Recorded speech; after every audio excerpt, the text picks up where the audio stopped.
آیت نمبر ہے 41۔ بسم اللہ الرحمن الرحیم۔ الحمد للہ رب العالمین والصلاة والسلام على سید الانبیاء والمرسلین وعلى آلہ واصحابہ اجمعین۔ اما بعد فاعوذ باللہ من الشیطان الرجیم۔ بسم اللہ الرحمن الرحیم۔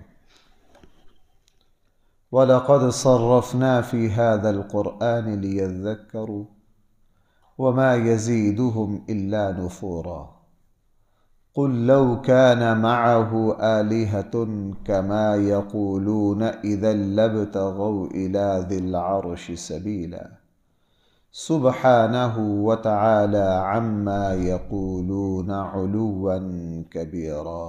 صدق الله مولانا العظيم۔ وَلَقَدْ صَرَّفْنَا فِي هَذَا الْقُرْآنِ، یقیناً ہم بار بار دہرا کر بیان کرتے ہیں اس قرآن میں، لِيَذَّكَّرُوا تاکہ تم سمجھ جاؤ۔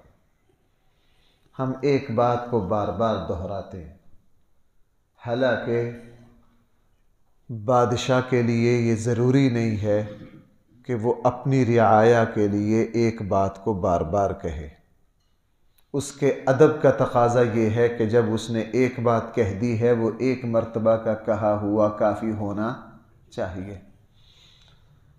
لیکن اللہ تعالیٰ صرف بادشاہ نہیں ہے، وہ خالق و مالک ہیں۔ بادشاہ بے پرواہ ہوتے ہیں، اور خالق و مالک جو ہمارا رب ہے وہ ہم پر حد درجہ مہربان ہے، شفیق ہے، کریم ہے۔ اس لیے وہ ہمارے فائدے کی بات بار بار ہمارے سامنے رکھتے ہیں۔ بعض جگہ مجھے اور آپ کو سمجھانے کے لیے قسم بھی کھاتے ہیں، بعض جگہ مجھے اور آپ کو سمجھانے کے لیے بھائی کیا کرتے ہیں؟ والعصر، زمانے کی قسم۔ حالانکہ اس ذات کو یقین دلوانے کے لیے قسم کھانے کی ضرورت ہے۔ اس لیے قاضی ایاز نے شاید ایک جگہ لکھا ہے کہ رسول اللہ صلی اللہ علیہ وسلم ایک خطبہ میں وہ آیات قرآن کی تلاوت کی جس میں قسم کا ذکر تھا، والطور، ساری قسمیں تھیں۔ تو ایک بدو باہر سے گزر رہے تھے، غصے میں تلوار لے کر اندر آ گئے۔ رسول اللہ صلی اللہ علیہ وسلم کے سامنے تلوار لہرا کر غصے میں کہا کہ میرے اللہ کو کس نے غضبناک کیا ہے کہ اس کو اپنی بات کا یقین دلوانے کے لیے قسم کھانی پڑی؟ اللہ تعالیٰ کو کس نے قسم پر مجبور کیا؟ حقیقت یہ ہے کہ اللہ تعالیٰ ایسے کیوں کرتے ہیں؟ اپنے بندوں پر فضل کی وجہ سے، رحم کی وجہ سے۔ جس طرح، اس لیے یہ بات میں اس لیے زور دے کر کہہ رہا ہوں، خود ہمیں بھی یہ اشکال پیش آتا ہے کہ ایک بات قرآن بار بار کہتا ہے، بار بار کہتا ہے، بار بار۔ بھئی اتنی مرتبہ قرآن کیوں کہتا ہے؟ قرآن کریم میں اگر مقررات کو الگ کر دیا جائے تو کم سے کم 10 پارے کم ہو جائیں۔ بھئی کتنے پارے کم ہو جائیں؟ 10 پارے کم ہو جائیں۔ لیکن قرآن ایک بات کو بار بار کہہ رہا ہے شفقت کی وجہ سے۔ آپ حضرات نے یہ دیکھا ہوگا، والدین کبھی بھی اہم بات کی نصیحت ایک مرتبہ نہیں کرتے، بار بار کرتے ہیں، ہر روز کرتے ہیں، کرتے رہتے ہیں۔ ماں ایک بات کو پتہ نہیں کتنی مرتبہ کہتی ہے، بچے یہ نہ کرنا، یہ نہ کرنا، یہ نہ کرنا۔ اولاد جوان ہو جاتی ہے، اولاد جوان ہو جاتی ہے، باہر چلی جاتی ہے، بڑے بڑے عہدوں پر فائز ہو جاتی ہے، اور یہاں بیٹھے ماں کو یہی پریشانی ہوتی ہے کہ پتہ نہیں اس کو روٹی ملی ہے کہ نہیں۔ اب 2 دن پہلے ایک خاتون مجھے فون کر رہی تھی، بیٹے اس کے باہر سعودیہ چلے گئے، ظاہر ہے وہ بچہ تو نہیں ہے جو کسی ملازمت پر گیا، تو جی میں پریشان ہوں بہت، کھانا کھانے کو دل نہیں چاہتا۔ جی کیوں نہیں چاہتا؟ بیٹا میرا باہر چلا گیا، پتہ نہیں اس کو وہاں روٹی ملتی ہوگی کہ نہیں۔ اللہ تعالیٰ نے ماں کو بنایا ہی اسی طرح ہے۔ تو بھائی اس اللہ تعالیٰ کی شفقت کا کیا ٹھکانہ ہے، اس کی کیا حد ہے؟ اس لیے فرما رہے ہیں وَلَقَدْ صَرَّفْنَا، ہم تصریف گھما کر بار بار فی ھذا القرآن، اس قرآن کریم میں نصیحت لاتے ہیں، لیذکروا، تاکہ تم کیا کرو؟ وما یزیدہم الا نفورا، اور لوگوں کا رد عمل یہ ہوتا ہے نہیں بڑھاتا ان کو قرآن کریم الا نفورا، مگر نفرت میں۔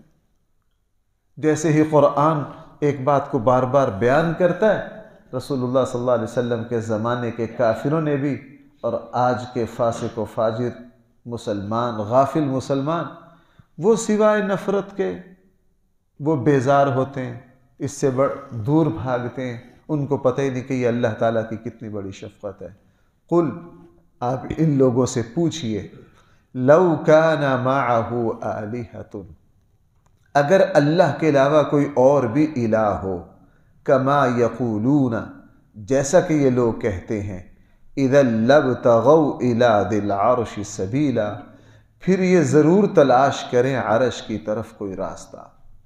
اگر اللہ کے علاوہ کوئی اور بھی معبود ہے تو ذرا آسمان پر چڑھ کر دکھاؤ، اس کے عرش تک پہنچ کر دکھاؤ، اس کی کرسی کو ہاتھ لگا کر دکھاؤ، اس کے نظام کو متاثر کر کے دکھاؤ، اس کی اس قدرت کو معطل تو کر کے دکھاؤ۔ کسی کی کیا مجال ہے؟ کسی کی کیا مجال ہے؟ جن کو تم اللہ کی خدائی میں شریک کر رہے ہو، ان سے پوچھو وہ کر کیا رہے ہیں۔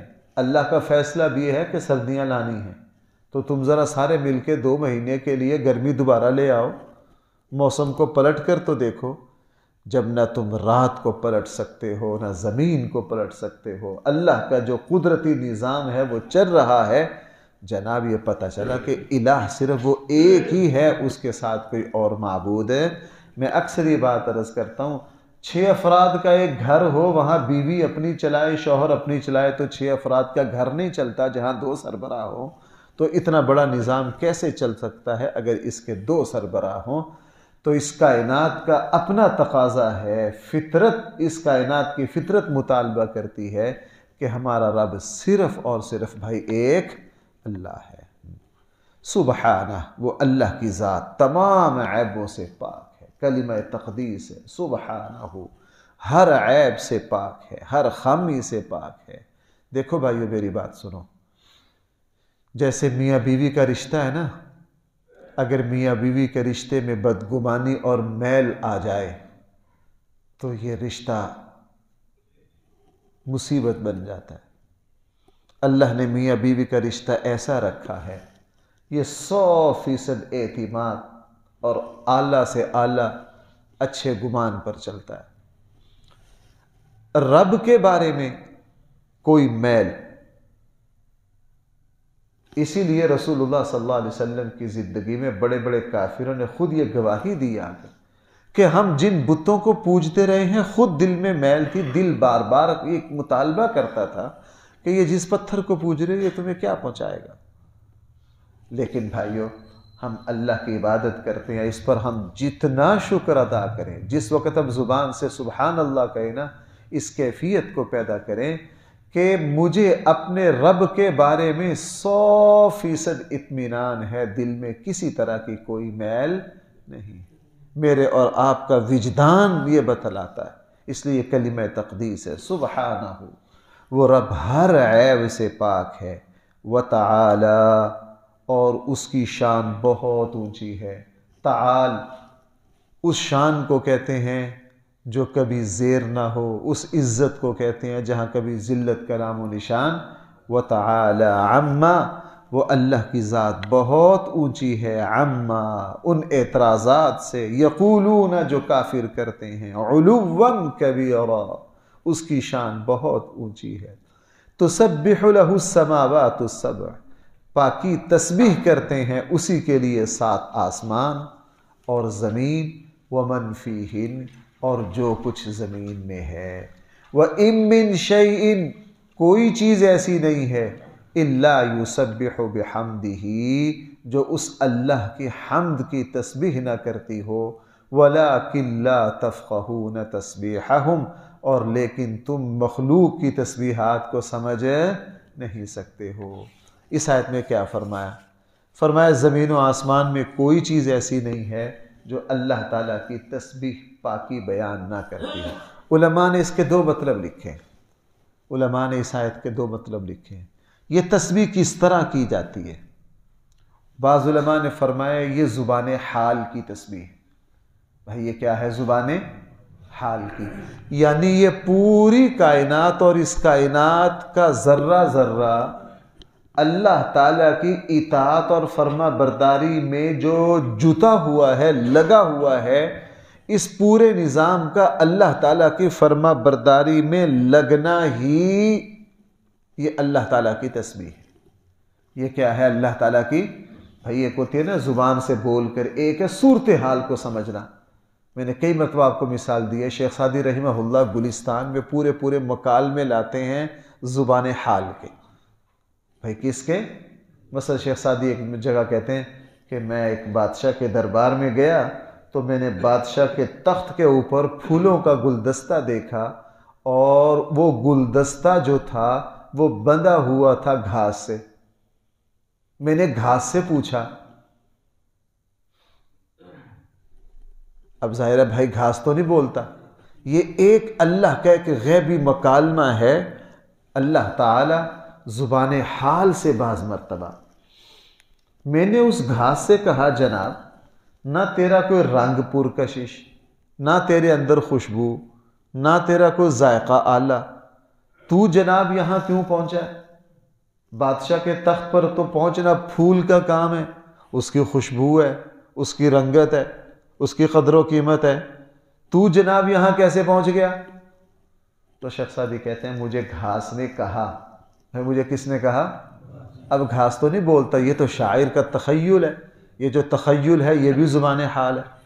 مجھے شاعر نے کہا سعدی ذرا چپ کر، زیادہ اعتراض نہ کر، زیادہ اعتراض نہ کر، تجھے نہیں پتا یہ پھول جس باغ کا ہے میں بھی وہیں کا ہوں، میرا اور اس کا کٹھا یارانہ رہا ہے، میرا اور اس کی دوستی ہے، میرا اور اس کا ساتھ ہے، وفاداری نے مجھے یہاں تک پہنچا دیا، اچھے اور نیک بندے کی صحبت نے مجھے یہاں تک پہنچا دیا کہ جہاں محبوبوں کے دربار میں پھول پہنچتا ہے میں بھی ساتھ پہنچ جاتا ہوں، میں بھی ساتھ پہنچ جاتا ہوں۔ پھر شیخ سعدی آگے کہتے ہیں کہ ہاں واقعتاً نیک لوگوں کی صحبت سے بعض مرتبہ جو ہیں وہ چھوٹی چیزیں بھی بہت اوپر تک پہنچ جاتی ہیں، اس لیے کہ وہ رہتی کن کے ساتھ ہیں؟ وہ نیک لوگوں کے ساتھ رہتی ہیں، اس لیے اسلام میں اس کی بڑی اہمیت ہے۔ تو یہ ہے زبان حال۔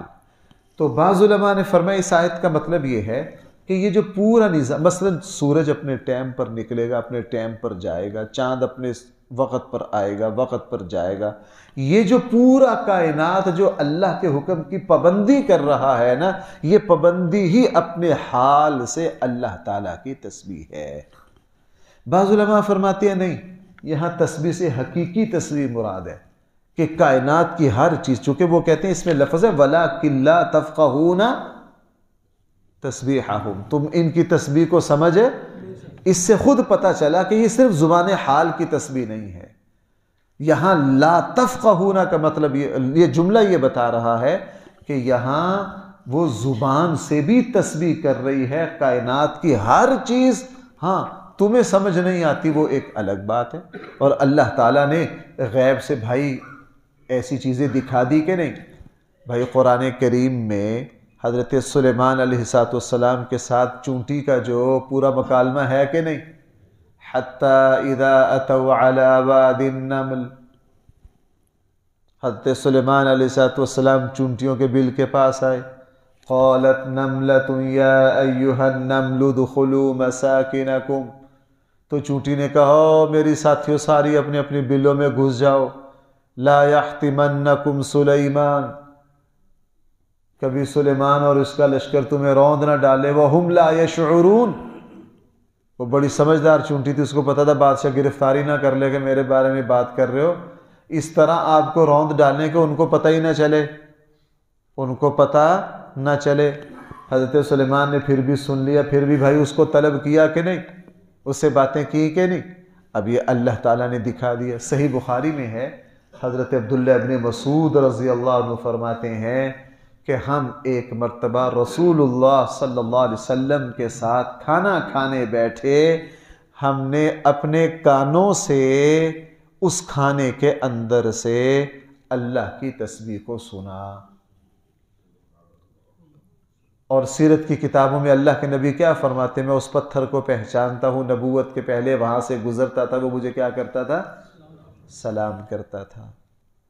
آپ حضرات کو پتہ ہے رسول اللہ صلی اللہ علیہ وسلم جب تک ممبر نہیں بنا تھا، جو جمعے کا خطبہ ارشاد فرماتے تھے کھجور کے تنے سے ٹیک لگا کر، جب ممبر بن گیا تو اس کو الگ کر دیا۔ بھائی پوری مسجد میں سب نے اس کھجور کے تنے کی رونے کی آواز سنی یا نہیں؟ اللہ کے نبی نے فرمائی ہمارے فراق اور جدائی میں رو رہا، اور اس کو یہی دفن کر دیا جائے، اور وہیں ممبر کے جڑوں میں ہی اس کو دفن کر دیا گیا۔ اور اب بھی مسجد نبوی کا ایک ستون وہیں ہے، ستون ہنہنانا اس کا نام، استوانا ہنہنانا، ہنہنانے کا معنی بچے کا رونا، یعنی یہ وہ ستون ہے جہاں اس کھجور کے تنے کو دفن کیا گیا تھا۔ اب سارے صحابہ نے اس کھجور کے تنے کے رونے کو، اس سے پتہ یہ چلا، حدیث میں اس کی بہت ساری مثالیں، اس سے پتہ یہ چلا کہ کائنات کی ہر چیز بھائی کیا کر رہی ہے؟ اللہ کی تسبیح کر رہی ہے۔ ہاں کبھی کبھار اللہ تعالی غیب کا پردہ اٹھا کر وہ تسبیحات سنا دیتے ہیں۔ قرآن کریم یہ بات مجھے اور آپ کو کیوں بتلا رہا؟ دو وجہ سے۔ ایک تو اس لیے کہ تمہیں اپنے رب کی کبریائی کا، اپنے رب کی عظمت کا پتہ ہونا چاہیے، جس کائنات کا ذرہ ذرہ اس کی تسبیح بیان کر رہا ہے۔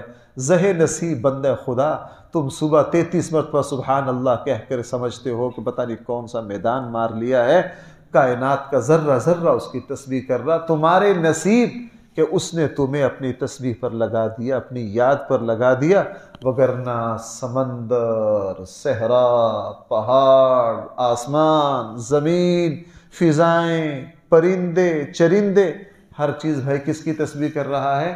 اللہ کی تسبیح کر رہا ہے۔ دوسری بات اس لیے فرما رہا ہے تاکہ ایک اللہ کے بندے کے دل میں اپنے رب کی عظمت اچھی طرح بیٹھ جائے، جگہ پکڑ جائے کہ میرے رب کی شان کتنی اونچی ہے کہ ہر چیز اسی کی تسبیح کر رہی ہے۔ اسی کو فرمایا تسبح، تسبیح کر رہی ہے، لہو، اسی کے لیے، السماوات، سارے ساتھ کے ساتھ آسمان۔ میں نے یہ حدیث بارہا سنائی ہے، رسول اللہ صلی اللہ علیہ وسلم جب معراج پر تشریف لے گئے، بھئی آپ نے آسمان پر فرشتوں کی بنبناہٹ کی آواز سنی یا نہیں؟ فرمایا کوئی جگہ آسمان پر ایسی نہیں ہے جہاں اللہ کی تسبیح نہ کی جا رہی ہو۔ والارض، اور ساری کی ساری زمین بھی اللہ، ومن فیہن، اور جو کچھ آسمان اور زمین میں ہے وہ بھی سب بھائی کس کی تسبیح کر رہے ہیں؟ اللہ کی۔ وَإِن مِّن شَيْءٍ، کوئی بھی، حالانکہ پیچھے بات پوری ہوگی لیکن پھر تاکید، وَإِن مِّن شَيْءٍ، کوئی چیز ایسی نہیں ہے، إِلَّا يُسَبِّحُ بِحَمْدِهِ، جو اللہ کی تعریف کی تسبیح نہ کرتی ہو۔ ہاں، وَلَكِنْ لَا تَفْقَهُونَ تَسْبِيحَهُمْ، لیکن تم ان کی تسبیحات کو سمجھ نہیں سکتے۔ إِنَّهُ کا، جب بھائی اس کی شان اتنی بڑی ہے، جب اس کی طاقت اتنی بڑی ہے، ساری کائنات اس کی مٹھی میں ہے، تو پھر جناب اگر کوئی اس کی نافرمانی کرے وہ تو بچ کے نہیں جا سکتا۔ فرمایا نہ، ایسا نہیں ہے۔ انہو کان حلیم۔ بھائیو میری بات سنو، ہم میں سے جو جتنا بڑا بنے گا نا وہ اتنا ہی بڑا فرعون، جو جتنا ہی بڑا طاقتور اتنا ہی بڑا ظالم۔ کیوں بھائی ایسا ہے؟ یہ صرف اللہ کی شان ہے۔ اللہ کی شان جتنی اونچی اتنا ہی مہربان، اللہ تعالیٰ کی طاقت جتنی زیادہ وہ کمزوروں پر اتنا ہی کریم۔ اس لیے فرمایا انہو کان حلیما، وہ اللہ بہت بردبار ہیں، غفورا، اور وہ بہت زیادہ معاف کرنے والے ہیں۔ اللہ تعالیٰ ہم سب کو قرآن کریم کا صحیح فہم عطا فرمائے۔ الحمدللہ رب العالمین، والصلاة والسلام على سید الانبیاء والمرسلین وعلى آلہ واصحابہ اجمعین۔ ربنا آتنا في الدنيا حسنة وفي الآخرة حسنة وقنا عذاب النار۔ صلى الله تعالى على خير خلقه سيدنا ومولانا محمد وآله وسلم۔